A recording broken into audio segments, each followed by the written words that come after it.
Hello friends, welcome to my YouTube channel. അപ്പോൾ ഇന്നത്തെ വീഡിയോയിൽ നമ്മൾ നോക്കുന്നത് ബഷീർ ദിനക്യൂസ് പാർട്ട് 4 2026 ആണ് കേട്ടോ. അപ്പോൾ ഇന്നത്തെ വീഡിയോയിൽ നമ്മൾ 15 ചോദ്യങ്ങളാണ് പരിചയപ്പെടാൻ പോകുന്നത്. അപ്പോൾ നിങ്ങൾ പാർട്ട് 1 മുതലുള്ള വീഡിയോസ് കണ്ടിട്ടില്ലെങ്കിൽ നിങ്ങൾ ആദ്യം അത് പോയി കാണുക. പിന്നെ നമ്മുടെ ചാനലിൽ അക്ഷരമുറ്റം ദിനക്യൂസ്, വായന ദിനക്യൂസ്, പരിസ്ഥിതി ദിനക്യൂസ്, ബഷീർ ദിനക്യൂസ്, സ്വദേശ് മെഗാ ദിനക്യൂസ്, അങ്ങനെ എല്ലാ ക്യൂസിൻ്റെയും വീഡിയോസ് അപ്ലോഡ് ചെയ്യുന്നതായിരിക്കും. അപ്പോൾ നിങ്ങളെല്ലാവരും അതെല്ലാം എഴുതിയെടുത്ത് നന്നായി പഠിക്കുക. അപ്പോൾ നമുക്ക് ഒന്നാമത്തെ ചോദ്യത്തിലേക്ക് കടക്കാം. പ്രേമലേഖനം എന്ന കഥയെ ചലച്ചിത്രമാക്കി മാറ്റിയ സംവിധായകൻ ആരാണ്? ഉത്തരം PA ബക്കർ. കേന്ദ്ര സാഹിത്യ അക്കാദമി ഫെലോഷിപ്പ് അവാർഡ് നേടിയ ആദ്യ മലയാളി ആരാണ്? ഉത്തരം വൈക്കം മുഹമ്മദ് ബഷീർ. നീലവെളിച്ചം എന്ന കഥയുടെ ചലച്ചിത്രാവിഷ്കാരം ഏതാണ്?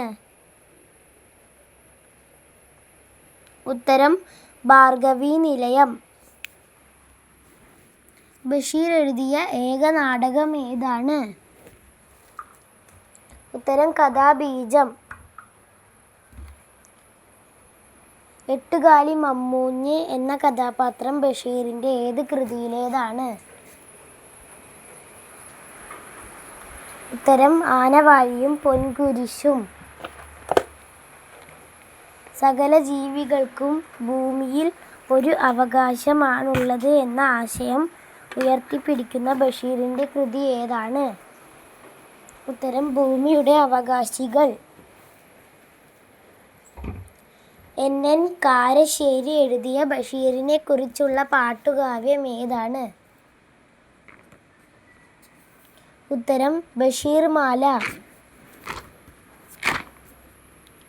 മതിലുകൾ എന്ന സിനിമ സംവിധാനം ചെയ്തത് ആരാണ്? ഉത്തരം അടൂർ ഗോപാലകൃഷ്ണൻ. ബഷീർ അദ്ദേഹത്തിൻ്റെ ആദ്യകാല കൃതികളിൽ ഉപയോഗിച്ചിരുന്ന തൂലികാ നാമം ഏതാണ്?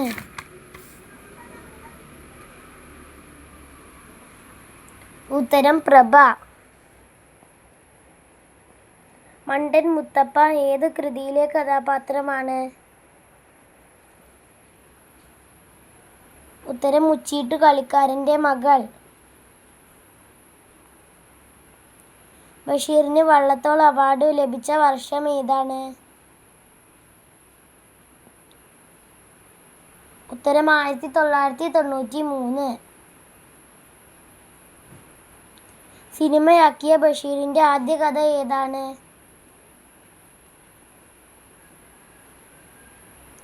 ഉത്തരം നീലവെളിച്ചം. ബഷീർ തടവിൽ കിടന്ന ജയിൽ ഏതാണ്? ഉത്തരം തിരുവനന്തപുരം സെൻട്രൽ ജയിൽ. ബാല്യകാലസഖിയിലെ നായിക ആരാണ്? ഉത്തരം സുഹറ.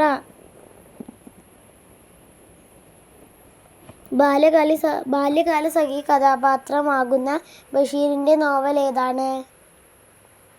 ഉത്തരം പ്രേമലേഖനം. വെളിച്ചത്തിനെന്തു വെളിച്ചം എന്ന വാക്യം ഏതു കൃതിയിലുള്ളതാണ്? ഉത്തരം എൻ്റെ ഉപ്പുപ്പാക്ക് ഒരു ആന ഉണ്ടായിരുന്നു.